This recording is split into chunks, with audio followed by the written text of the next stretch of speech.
जय श्री स्वामी विवेकानंद जी महाराज की जय हो। नमस्कार दोस्तों, हम कहानी के माध्यम से आप सभी दर्शकों को स्वामी विवेकानंद जी महाराज के विचार, महत्व तथा योगदान का इतिहास सुनाना चाहता हूं, तो शुरू करते हैं। स्वामी विवेकानंद का जन्म 12 जनवरी 1863 को कलकत्ता में हुआ था। वे वेदांत के विख्यात और प्रभावशाली आध्यात्मिक गुरु थे। उनका वास्तविक नाम नरेंद्र नाथ दत्त था। उन्होंने अमेरिका स्थित शिकागो में सन 1893 में आयोजित विश्व धर्म सभा में भारत की ओर से सनातन धर्म का प्रतिनिधित्व किया था। भारत का आध्यात्मिकता से परिपूर्ण वेदांत दर्शन अमेरिका और यूरोप के हर एक देश में स्वामी विवेकानंद की विद्वता के कारण ही पहुंचा था। उन्होंने रामकृष्ण मिशन की स्थापना की थी, जो आज भी अपना काम कर रहा है। वे रामकृष्ण परमहंस के सुयोग्य शिष्य थे। कलकत्ता के एक कुलीन बंगाली कायस्थ परिवार में जन्मे विवेकानंद आध्यात्मिकता की ओर झुके हुए थे। वे अपने गुरु रामकृष्ण देव से काफ़ी प्रभावित थे, जिनसे उन्होंने सीखा कि सारे जीवों में स्वयं परमात्मा का ही अस्तित्व है। इसलिए मानवजात अथेअथ जो मनुष्य दूसरे जरूरतमंदों की मदद करता है या सेवा द्वारा परमात्मा की भी सेवा की जा सकती है। रामकृष्ण की मृत्यु के बाद विवेकानंद ने बड़े पैमाने पर भारतीय उपमहाद्वीपों की यात्रा की और ब्रिटिश भारत में तत्कालीन स्थितियों का प्रत्यक्ष ज्ञान प्राप्त किया। बाद में विश्व धर्म संसद 1893 में भारत का प्रतिनिधित्व करने संयुक्त राज्य अमेरिका के लिए प्रस्थान किया। विवेकानंद ने संयुक्त राज्य अमेरिका, इंग्लैंड और यूरोप में हिंदू दर्शन के सिद्धांतों का प्रसार किया और कई सार्वजनिक और निजी व्याख्यानों का आयोजन किया।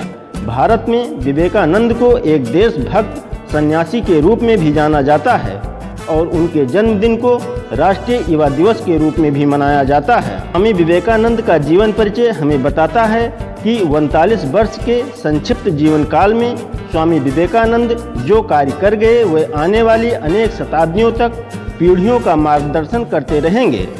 30 वर्ष की आयु में स्वामी विवेकानंद ने शिकागो, अमेरिका के विश्व धर्म सम्मेलन में हिंदू धर्म का प्रतिनिधित्व किया और उसे सार्वभौमिक पहचान दिलवाई। गुरुदेव रविंद्रनाथ ठाकुर ने एक बार कहा था, यदि आप भारत को जानना चाहते हो तो विवेकानंद को पढ़िए।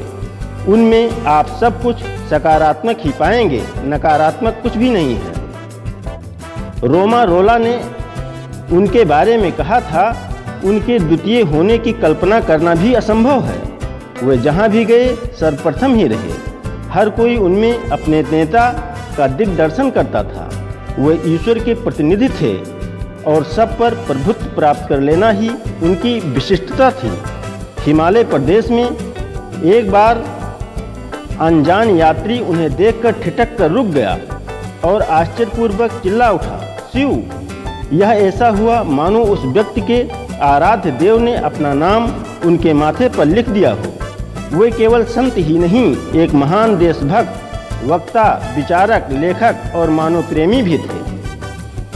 अमेरिका से लौटकर उन्होंने देशवासियों का आह्वान करते हुए कहा था, नया भारत निकल पड़े मोची की दुकान से, भड़ भूंजे की भाड़ से, कारखाने से, हाट से, बाजार से, निकल पड़े झाड़ियाँ, जंगलों, पहाड़ों, पर्वतों से। और जनता ने स्वामी की पुकार का उत्तर दिया। वह गर्व के साथ निकल पड़ी। महात्मा गांधी को आज़ादी की लड़ाई में जो जन समर्थन मिला, वह विवेकानंद के आह्वान का ही फल था। इस प्रकार वे भारतीय स्वतंत्रता संग्राम के भी एक प्रमुख प्रेरणा के स्रोत बने। उनका विश्वास था कि पवित्र भारतवर्ष धर्म एवं दर्शन की पूर्ण भूमि है। यहीं बड़े बड़े महात्माओं व ऋषियों का जन्म हुआ है। यहीं संन्यास एवं त्याग की भूमि है तथा यहीं आदिकाल से लेकर आज तक मनुष्य के लिए जीवन की सर्वोच्च आदर्श एवं मुक्ति के द्वार खुला हुआ है। उनके कथन थे, उठो जागो, स्वयं जागकर औरों को जगाओ, अपने नर जन्म को सफल करो और जब तक यह सफल नहीं हो जाता है तब तक न रुको। जब तक लक्ष्य प्राप्त न हो जाए तब तक मत रुको। 19वीं सदी के आखिरी वर्षों में विवेकानंद लगभग सशस्त्र या हिंसक क्रांति के जरिए ही देश को आज़ाद कराना चाहते थे, परंतु उन्हें जल्द ही यह विश्वास हो गया था कि परिस्थितियां उन इरादों के लिए अभी परिपक्व नहीं हैं। एकला चलो की नीति का पालन करते हुए एक परिव्राजक के रूप में भारत और दुनिया को खंगाल डाला।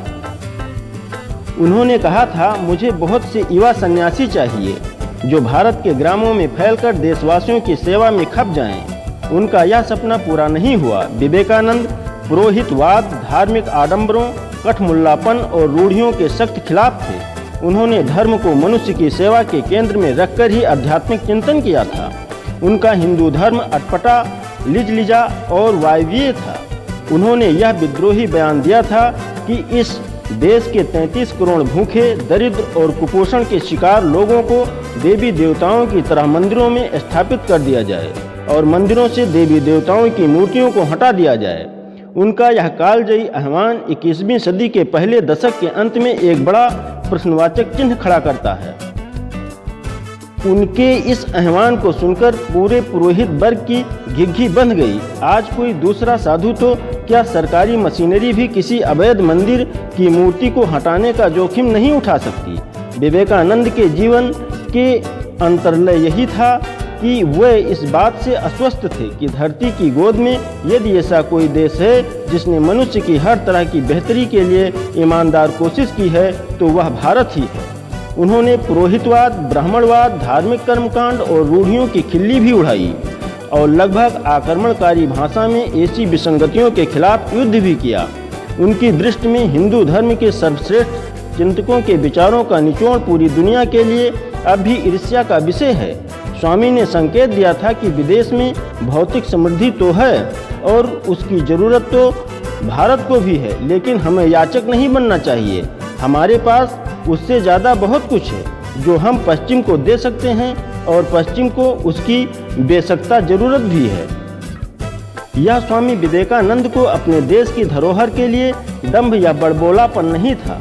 यह एक वेदांती साधु की भारतीय सभ्यता और संस्कृति की तटस्थ, वस्तुपरक और मूल्यगत आलोचना थी। 20वीं सदी के इतिहास के बाद उसी पर मुहर लगाई गई। स्वामी विवेकानंद ओजस्वी और सारगर्भित व्याख्यानों की प्रसिद्धि विश्व भर में है। जीवन के अंतिम दिन उन्होंने शुक्ल आयुर्वेद की व्याख्या की और कहा, एक और विवेकानंद चाहिए, यह समझाने के लिए कि इस विवेकानंद ने अब तक क्या किया। उनके शिष्यों के अनुसार जीवन के अंतिम दिन 4 जुलाई 1902 को भी उन्होंने अपनी ध्यान करने की दिनचर्या को नहीं बदला और प्रातः 2-3 घंटे ध्यान किया और ध्याना अवस्था में ही अपने ब्रह्मांड को भेद कर महासमाधि ले ली। बेलूर में गंगा तट पर चंदन की चिता पर उनकी अंत्येष्टि की गई। इसी गंगा तट के दूसरी ओर उनके गुरु रामकृष्ण परमहंस का 16 वर्ष पूर्व अंतिम संस्कार हुआ था। उनके शिष्यों और अनुयायियों ने उनकी स्मृति में वहां एक मंदिर बनवाया और समूचे विश्व में विवेकानंद तथा उनके गुरु रामकृष्ण के संदेशों के प्रचार के लिए 130 से अधिक केंद्रों की स्थापना की। इनका एक प्रसिद्ध कथन था, उठो जागो और लक्ष्य प्राप्ति तक मत रुको। स्वामी विवेकानंद मैकाले द्वारा प्रतिपादित और उस समय प्रचलित अंग्रेजी शिक्षा व्यवस्था के विरोधी थे, क्योंकि इस शिक्षा का उद्देश्य सिर्फ बाबुओं की संख्या बढ़ाना था। वह ऐसी शिक्षा चाहते थे जिससे बालक का सर्वांगीण विकास हो। बालक की शिक्षा का उद्देश्य उसको आत्मनिर्भर बनाकर अपने पैरों पर खड़ा करना है। स्वामी विवेकानंद ने प्रचलित शिक्षा को निषेधात्मक शिक्षा की संज्ञा देते हुए कहा कि आप उस व्यक्ति को शिक्षित मानते हैं जिसने कुछ परीक्षाएं उत्तीर्ण कर ली हों तथा जो अच्छे भाषण दे सकता हो, पर वास्तविकता यह है कि जो शिक्षा जनसाधारण को जीवन संघर्ष के लिए तैयार नहीं करती, जो चरित्र निर्माण नहीं करती, जो समाज सेवा की भावना विकसित नहीं करती तथा जो शेर जैसा साहस पैदा नहीं कर सकती, ऐसी शिक्षा से क्या लाभ है। अतः स्वामी सैद्धांतिक शिक्षा के पक्ष में नहीं थे। वे व्यवहारिक शिक्षा को व्यक्ति के लिए उपयोगी मानते थे। व्यक्ति की शिक्षा ही उसे भविष्य के लिए तैयार करती है। इसलिए शिक्षा में उन तत्वों का होना आवश्यक है जो उसके भविष्य के लिए महत्वपूर्ण हों। स्वामी विवेकानंद के शब्दों में, तुमको कार्य के सभी क्षेत्रों में व्यवहारिक बनना पड़ेगा। सिद्धांतों के ढेरों ने संपूर्ण देश का विनाश कर दिया है। स्वामी शिक्षा द्वारा लौकिक एवं पारलौकिक दोनों जीवन के लिए तैयार करना चाहते थे। लौकिक दृष्टि से शिक्षा के संबंध में उन्होंने कहा है कि हमें ऐसी शिक्षा चाहिए जिससे चरित्र का गठन हो, मन का बल बढ़े, बुद्धि का विकास हो और व्यक्ति स्वावलंबी बने। पारलौकिक दृष्टि से उन्होंने कहा है कि शिक्षा मनुष्य की अंतर्निहित पूर्णता की अभिव्यक्ति है। स्वामी विवेकानंद के शिक्षा दर्शन के आधारभूत सिद्धांत दिए गए हैं। शिक्षा ऐसी हो कि जिसमें बालक का शारीरिक, मानसिक एवं आत्मिक विकास हो सके। शिक्षा ऐसी हो जिससे बालक के चरित्र का निर्माण हो सके और मन का विकास हो, बुद्धि विकसित हो तथा बालक आत्मनिर्भर बने। बालक एवं बालिकाओं दोनों को समान शिक्षा देनी चाहिए। धार्मिक शिक्षा पुस्तकों द्वारा न देकर आचरण एवं संस्कारों द्वारा देनी चाहिए। पाठ्यक्रम में लौकिक एवं पारलौकिक दोनों प्रकार के विषयों को स्थान देना चाहिए। शिक्षा गुरु गृह में प्राप्त की जा सकती है। शिक्षक एवं छात्र का संबंध अधिक से अधिक निकट का होना चाहिए। सर्वसाधारण में शिक्षा का प्रचार एवं प्रसार किया जाना चाहिए। देश की आर्थिक प्रगति के लिए तकनीकी शिक्षा की व्यवस्था की जाए। मानवीय एवं राष्ट्रीय शिक्षा परिवार से ही शुरू करनी चाहिए। शिक्षा ऐसी हो कि जो सीखने वाले को जीवन संघर्ष से लड़ने की शक्ति दे। इस प्रकार स्वामी विवेकानंद के शिक्षा पर विचार मनुष्य निर्माण की प्रक्रिया पर केंद्रित है, न कि महज किताबी ज्ञान पर। एक पत्र में वह लिखते हैं, शिक्षा क्या है? क्या वह पुस्तक विद्या है? नहीं। क्या वह नाना प्रकार का ज्ञान है? नहीं। यह भी नहीं जिस संयम के द्वारा इच्छा शक्ति का प्रवाह और विकास बस में लाया जाता है और वह फलदायक होता है, वह शिक्षा कहलाती है। शिक्षा का उपयोग किस प्रकार चरित्र गठन के लिए किया जाना चाहिए, इस विषय में विवेकानंद कहते हैं, शिक्षा का मतलब यह नहीं है कि तुम्हारे दिमाग में ऐसी बहुत सी बातें इस तरह ठूंस दी जाए जो आपस में लड़ने लगे और तुम्हारा दिमाग उन्हें जीवन भर में हजम न कर सके। जिस शिक्षा से हम अपना जीवन निर्माण कर सकें, मनुष्य बन सकें, चरित्र गठन कर सकें और विचारों का सामंजस्य कर सकें, वही वास्तव में शिक्षा कहलाने योग्य है। यदि तुम 5 ही भावों को हजम कर तदनुसार जीवन और चरित्र गठित कर सको तो तुम्हारी शिक्षा उस आदमी की अपेक्षा बहुत अधिक है जिसने एक पूरी की पूरी लाइब्रेरी ही कंठस्थ कर ली है। देश की उन्नति चाहे फिर वह आर्थिक हो या आध्यात्मिक हो, इसमें स्वामी विवेकानंद शिक्षा की भूमिका केंद्रीय मानते थे। भारत तथा पश्चिम के बीच के अंतर को वे इस दृष्टि से वर्णित करते हुए कहते हैं, शिक्षा केवल शिक्षा यूरोप के बहुतेरे नगरों में घूमकर वहाँ के गरीबों के भी अमन चैन और विद्या को देखकर हमारे गरीबों की बात याद आती थी और मैं आंसू बहाया करता था। यह अंतर क्यों हुआ? उत्तर पाया, शिक्षा स्वामी विवेकानंद का विचार था कि उपयुक्त शिक्षा के माध्यम से व्यक्तित्व विकसित होना चाहिए और चरित्र की उन्नति होनी चाहिए। सन 1900 में लॉस एंजल्स कैलिफोर्निया में दिए गए एक व्याख्यान में स्वामी यही बात सामने रखते हैं। हमारी सभी प्रकार की शिक्षाओं का उद्देश्य तो मनुष्य के इसी व्यक्तित्व का निर्माण होना चाहिए, परंतु इसके विपरीत हम केवल बाहर से पालिश करने का ही प्रयत्न करते हैं। यदि भीतर कुछ सार न हो तो बाहरी रंग चढ़ाने से क्या लाभ है? शिक्षा का लक्ष्य अथवा उद्देश्य तो मनुष्य का विकास ही है। उठो जागो और जब तक नहीं रुको, जब तक लक्ष्य प्राप्त नहीं हो जाता।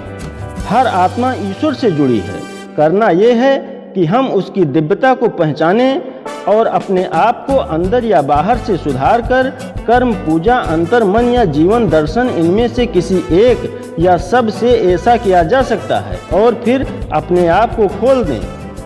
यही सभी धर्मों का सारांश है।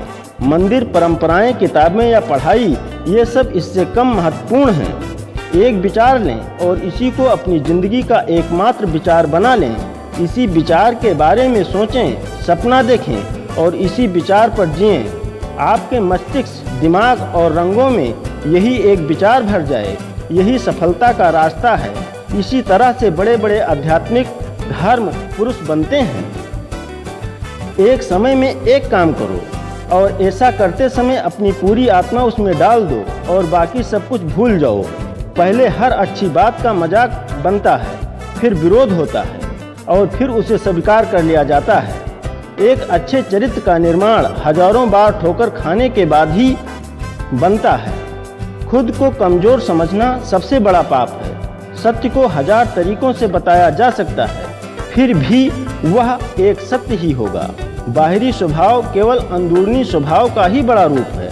विश्व एक विशाल व्यायामशाला है, जहां हम खुद को मजबूत बनाने के लिए आते हैं। शक्ति जीवन है, निर्बलता मृत्यु है। विस्तार जीवन है, संकुचन मृत्यु है। प्रेम जीवन है, द्वेष मृत्यु है। जब तक आप खुद पर विश्वास नहीं करते, तब तक आप भगवान पर विश्वास नहीं कर सकते। जो कुछ भी तुमको कमजोर बनाता है, शारीरिक, बौद्धिक या मानसिक, उसे जहर की तरह त्याग दो। विवेकानंद ने कहा था, चिंतन करो, चिंता नहीं। नए विचारों को जन्म दो। जो हम बोते हैं वही काटते हैं। हम स्वयं अपने भाग्य के निर्माता हैं। प्रेम स्वरूप सद्गुरु पूज्य स्वामी विवेकानंद जी महाराज को सत सत नमन, सत सत नमन, सत सत नमन। वंदे मातरम। जय हिंद, जय भारत। Thanks for watching.